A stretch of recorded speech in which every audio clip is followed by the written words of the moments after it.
Imagine living next to someone so entitled, so insufferable, so absolutely unhinged that they call the police on you 17 times in 2 years.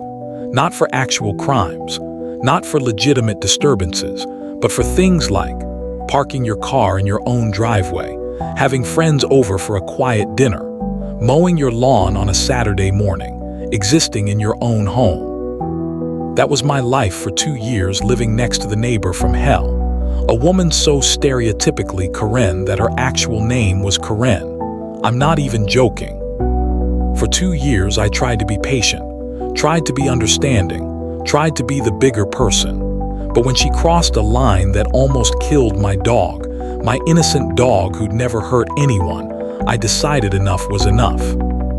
What I did next got her arrested, evicted, and run out of the neighborhood. Her husband divorced her. Her life fell apart. And honestly, I sleep better at night knowing she's gone. But here's the question I want you to answer. Was I justified, or did I take things too far? Did she deserve everything she got, or should I have continued to just ignore her? You be the judge. If you're new here, welcome to a channel dedicated to real revenge stories where people stood up for themselves and fought back. Subscribe and hit that notification bell because I post new stories daily. Now let's get into this nightmare. My name is Alex. I'm 29 years old. I work as a software engineer from home. And 3 years ago, I bought my first house in what I thought was a perfect, quiet suburban neighborhood. The house was great. 3 bedrooms, nice yard, friendly neighbors on both sides, or so I thought. I'd met a few people on the street during the house tour, and everyone seemed normal and welcoming. I moved in on a Saturday in June. Hired movers, got everything set up over the weekend. Monday morning, I was in my home office starting my remote work week, feeling great about this new chapter in my life. That same Monday afternoon, I got my first interaction with Karen.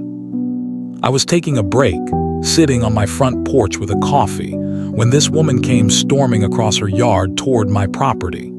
She was maybe 50 years old, short blonde hair, the kind of face that looks like she's perpetually smelling something bad. "Excuse me," she yelled from my driveway. "Are you the new owner?" Yes, hi. I'm Alex. I just moved in this weekend." "Your grass is too long. HOA regulations state grass cannot exceed 3 inches. Yours is at least 4. You need to mow it today." I was stunned. "Oh, I'm sorry, I didn't realize. I'll definitely mow it this week." "Today," she interrupted. "The violation notice will be filed tomorrow if it's not corrected." And she walked away before I could even respond. That was my introduction to Karen. I should have known then it was going to be a problem, but I figured, okay, she's just particular about the neighborhood looking nice. I can deal with that. I mowed the lawn that evening. But that was just the beginning. My girlfriend Rachel came over and parked her car on the street directly in front of Karen's house. It's a public street. Anyone can park there. Rachel was there for maybe 3 hours. The next morning, I found a note on my door. "Tell your guests to park in front of your house, not mine. This is your only warning."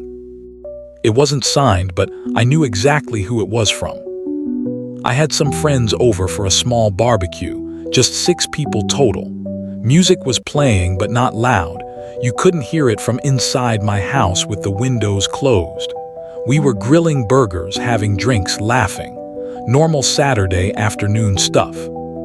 Around 7:00 p.m., mind you 7:00 p.m., not midnight, Karen called the cops. 2 police officers showed up. They looked confused. "We got a noise complaint for this address," one officer said. "Seriously, we're just having a quiet barbecue." The officer looked around, clearly saw that we weren't being disruptive at all. "Yeah, we can tell.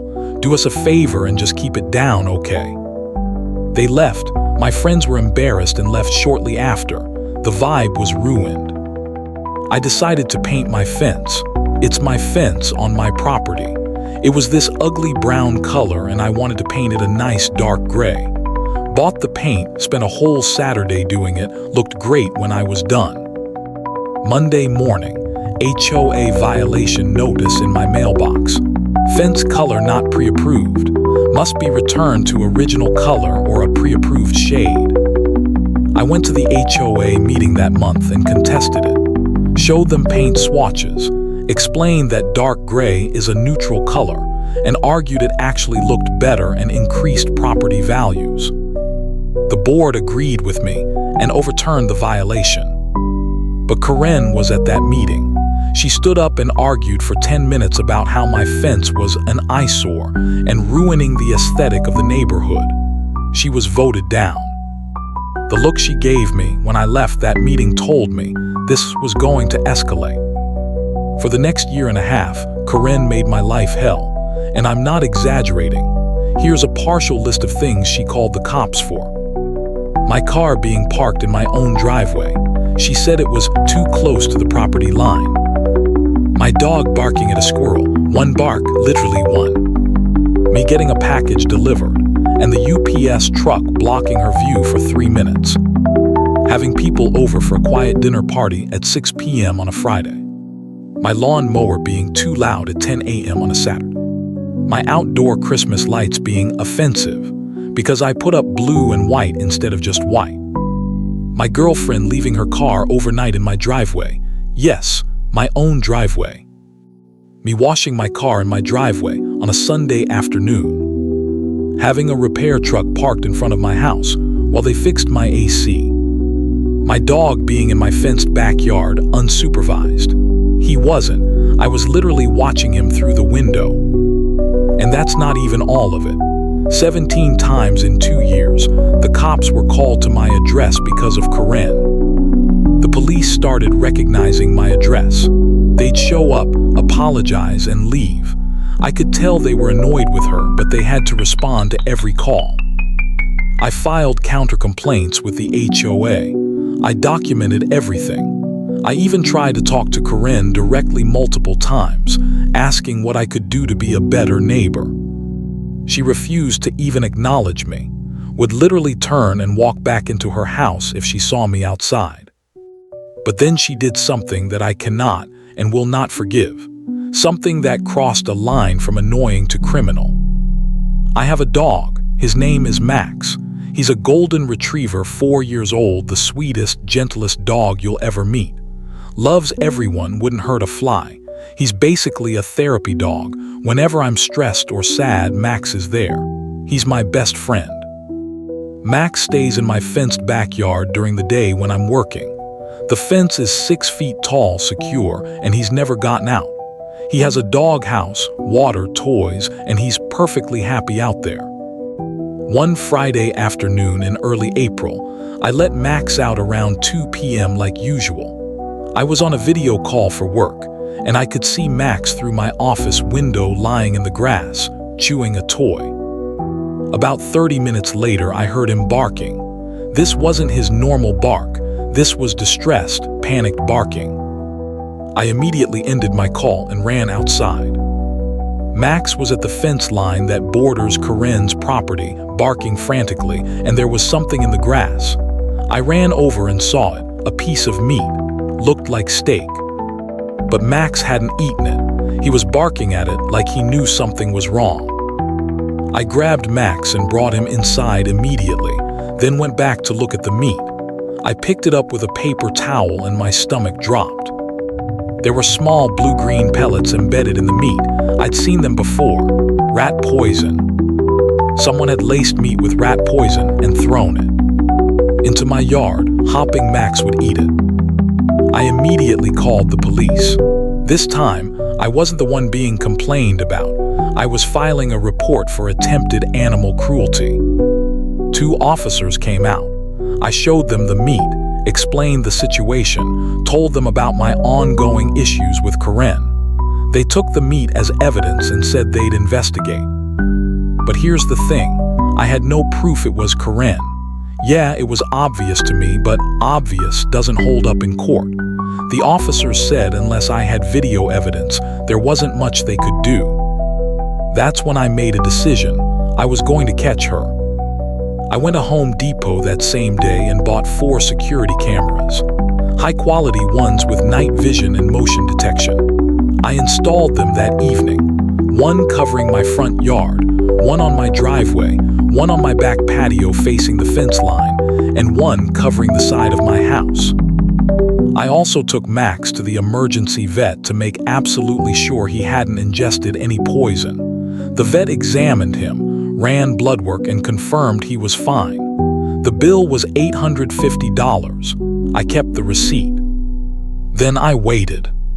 3 days later, it happened. Monday morning, 6:15 a.m. I was asleep. My phone buzzed with a motion alert from the backyard camera. I grabbed my phone and opened the app, and there she was. Karen in my backyard. She'd somehow gotten through the fence. There was a loose board she'd pushed aside. She was wearing dark clothes and gloves, and she was holding something in her hand. I watched in real time as she tossed 3 pieces of meat into my yard, then quickly slipped back through the fence. I had her on video, crystal clear footage.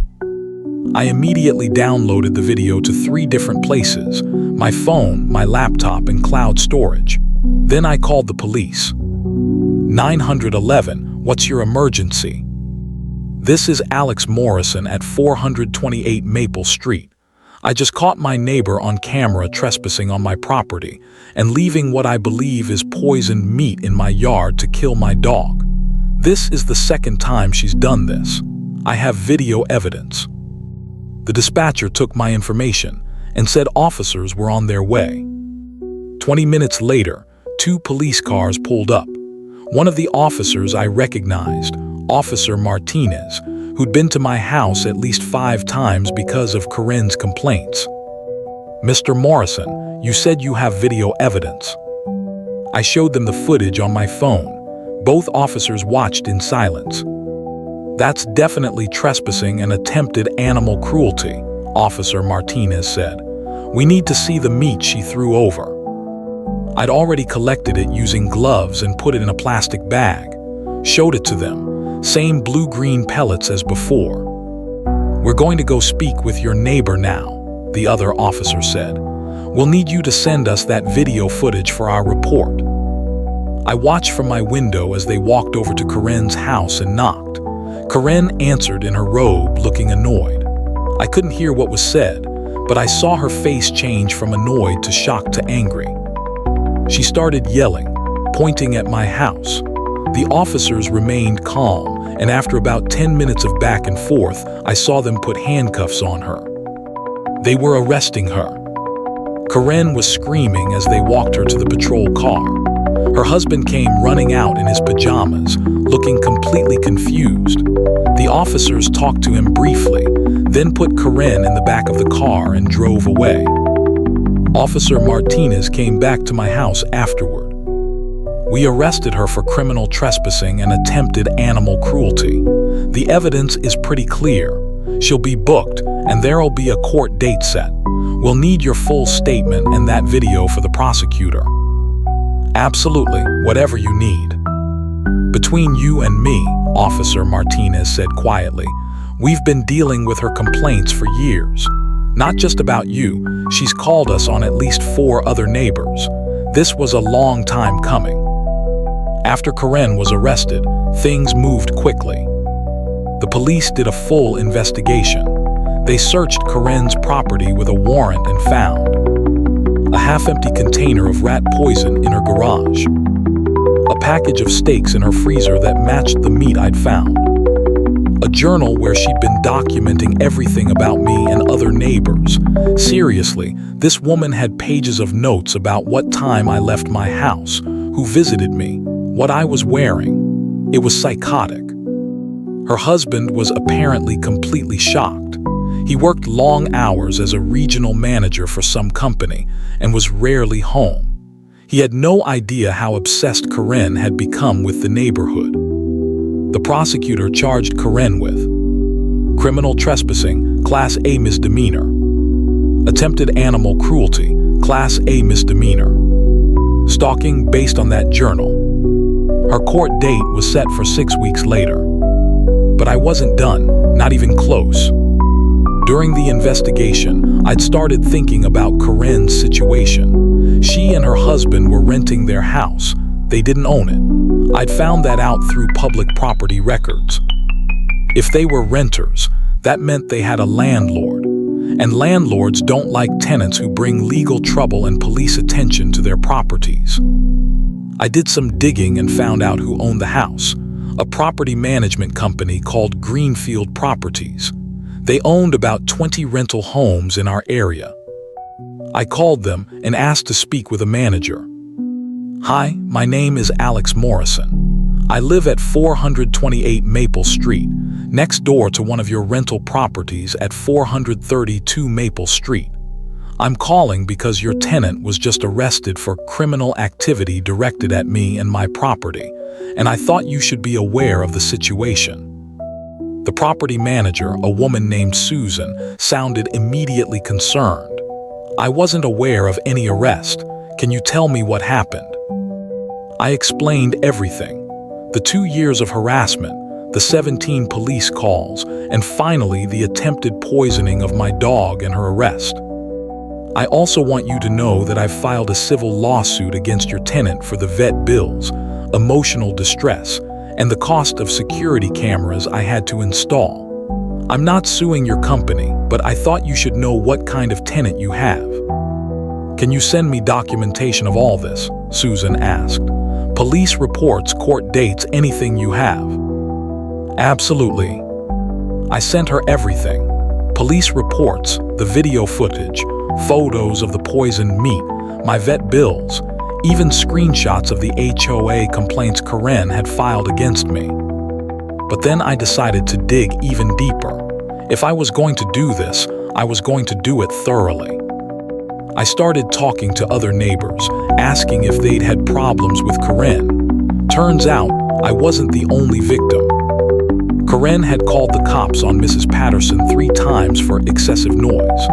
Mrs. Patterson is a retired librarian who goes to bed at 8 p.m. The excessive noise was her watching TV at a normal volume in her own living room. Corinne had called CPS, Child Protective Services, on them twice, claiming they were neglecting their kids. Both investigations found nothing wrong. The kids were healthy, happy, and well cared for. It was completely malicious reporting. Corinne had filed 5 HOA complaints against them for unauthorized yard decorations. The decorations were a small garden gnome and a bird bath. I collected statements from all of them, documented every police call, every HOA complaint, every instance of harassment. Then I went back to property records and discovered something interesting. Corinne and her husband had been living in that house for 3 years, but I found their previous address and did some research. They'd been evicted from their previous rental. I found the court records. The reason: ongoing neighbor disputes and harassment complaints resulting in multiple police calls. This wasn't new behavior for Corinne. This was a pattern. I compiled everything into a comprehensive document. Timeline of all harassment incidents, all police reports. I requested copies of every single call to my address. Statements from multiple neighbors. Her previous eviction record. Photos and videos of her violations. The criminal charges she was now facing. Documentation of HOA violations she'd actually committed. Turns out she'd done unauthorized renovations without HOA approval. The document was 47 pages long. I sent it to Greenfield Properties with a cover letter that was polite but firm. "Dear Greenfield Properties Management, attached is comprehensive documentation of your tenant Corinne Mitchell's behavior over the past 3 years. As you'll see, she has generated 17 police calls to my address alone, plus dozens more to other neighbors. Been arrested for criminal trespassing and attempted animal cruelty. Filed false reports with CPS. Violated her lease agreement by making unauthorized renovations. See pages 34-37. created a hostile environment for multiple residents on this street. A previous eviction record for similar behavior. I am not requesting any specific action from your company. I'm simply providing this information as a matter of due diligence. I believe you have the right to know what kind of tenant is representing your company in this neighborhood. Additionally, I am pursuing civil litigation against Ms. Mitchell, and I wanted to ensure you were fully informed of the situation. If you need any additional information or clarification on any of these incidents, please don't hesitate to contact me. Respectfully, Alex Morrison. I sent it via email and certified mail. 3 days later, I got a call from Susan at Greenfield Properties. Mr. Morrison, thank you for sending that documentation. I've reviewed everything with our legal team and ownership. I want you to know we take these matters very seriously. I appreciate that. I'm calling to inform you that we've initiated eviction proceedings against the Mitchells. Based on the lease violations, criminal charges, and pattern of behavior, we're terminating their lease effective immediately. They have 30 days to vacate the property. I won't lie, I felt a surge of satisfaction hearing that. Additionally, Susan continued, we filed our own police report against Ms. Mitchell for the unauthorized renovations, which constitutes property damage. That's a separate issue from your situation, but I wanted you to be aware. 2 weeks later, I saw the eviction notice posted on Corinne's door. It was official. Corinne's criminal court date came up about a week after that. I was called to testify. I brought all my evidence, videos, photos, vet bills, everything. The prosecutor presented the case.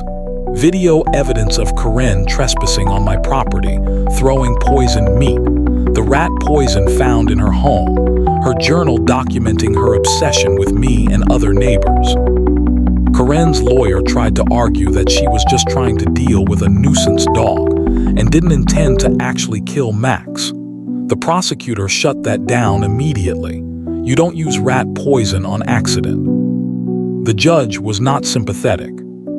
Corinne was convicted of criminal trespassing and attempted animal cruelty. She was sentenced to 90 days in jail, suspended, meaning she wouldn't serve time unless she violated probation.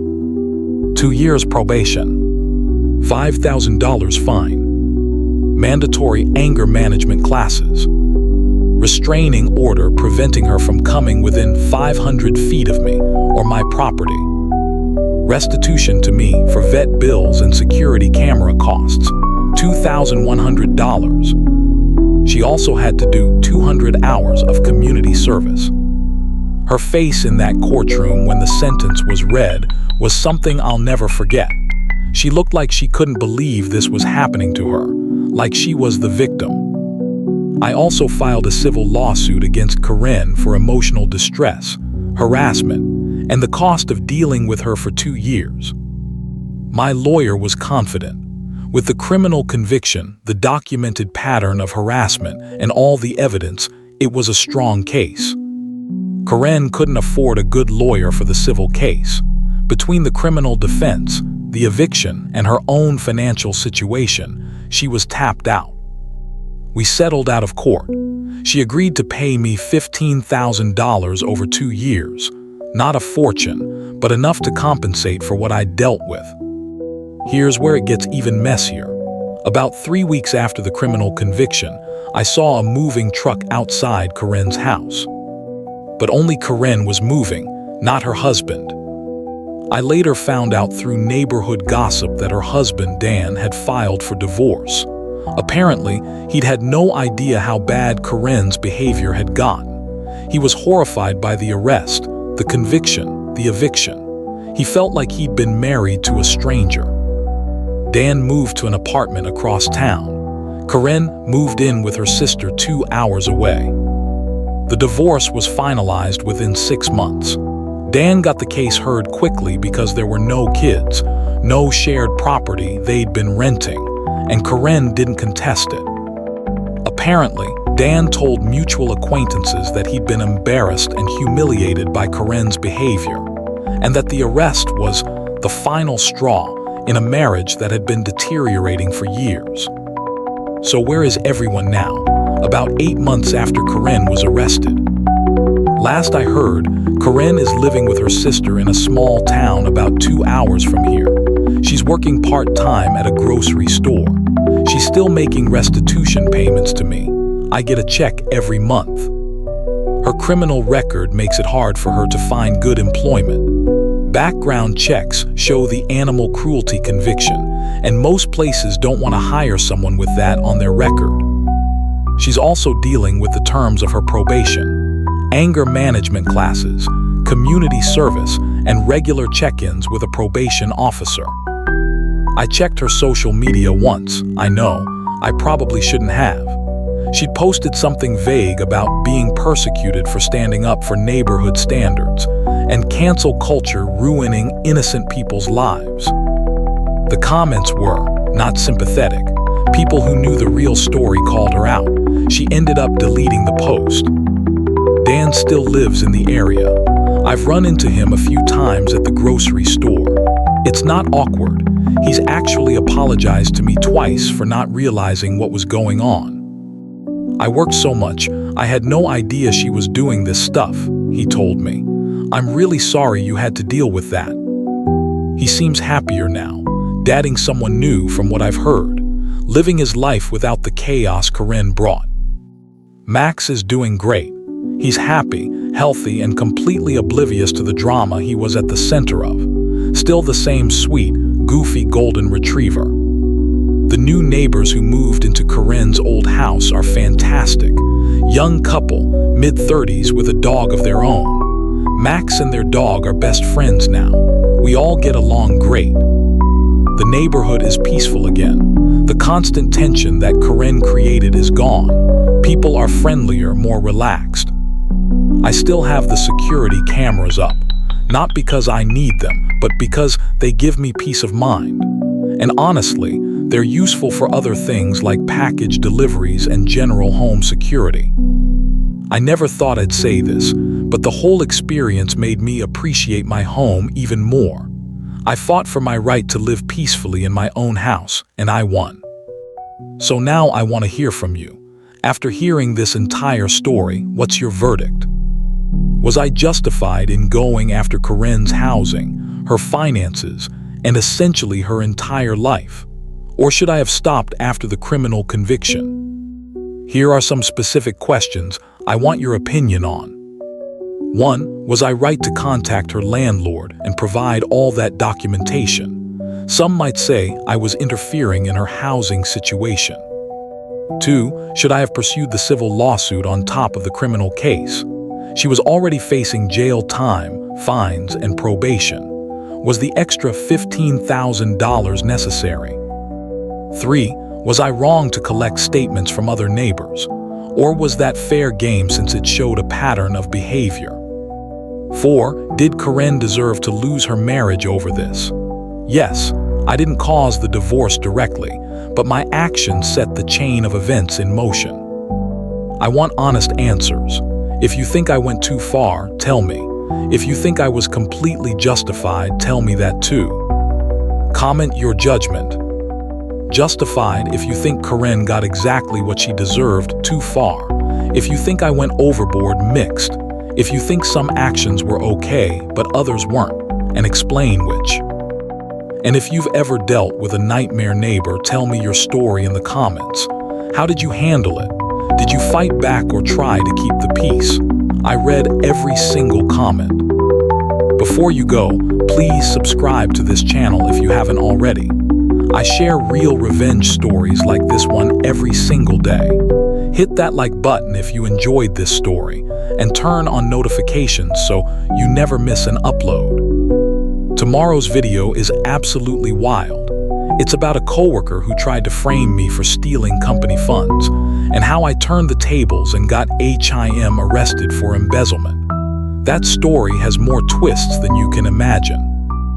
Thanks for watching, and remember, you have the right to live peacefully in your own home. Don't let anyone take that away from you.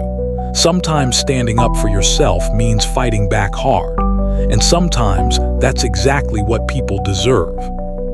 I'll see you in the next one.